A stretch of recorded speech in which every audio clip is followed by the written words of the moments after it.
everyone is unique in their own way.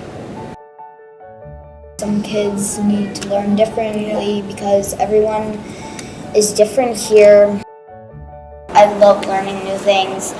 So now I'm deciding either if I want to be a doctor or a scientist. Because I want to make people feel better if I'm a doctor, and also want to be a scientist too, to learn new stuff, to create something pretty cool. A couple of years ago, we instituted personalized learning at Fox Prairie Elementary, 5th grade. Personalized learning to us means that we are trying to engage students with their own uniqueness. We saw that when kids had voice and choice in their learning, that huge benefits came from that. Kids were engaged, they were doing high quality work. Well, when they have choices, they're more in control of their learning. So when they have choice about it, they tend to care about it more. It might be where you're sitting or your kind of seating choice. It could be a choice between one task or another task.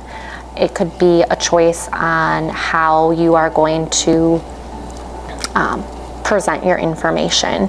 Are you going to make a project using a certain piece of technology, or are you going to present your findings in a paper? Let's get into the multiplying. So we're going to start with this one.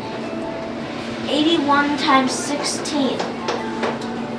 I'd say students now, they have a lot more advocacy skills for themselves about how they learn best, and you have a lot less of that shutdown or total refusal to do work that doesn't happen as often because kids get choices in what they do.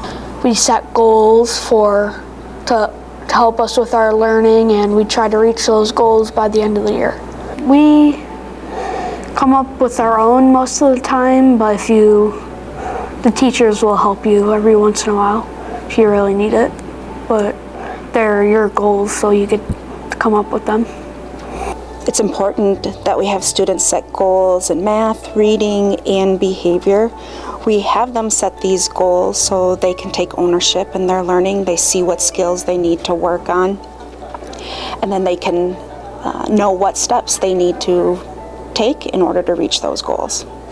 When you come into our rooms, it's not the typical classroom with the desks in a row or the tables in a row. When we were researching about personalized learning, we saw that we needed different spaces for different activities. And if you come to our math room or our science and social studies room or our reading room, all three of the rooms look extremely different.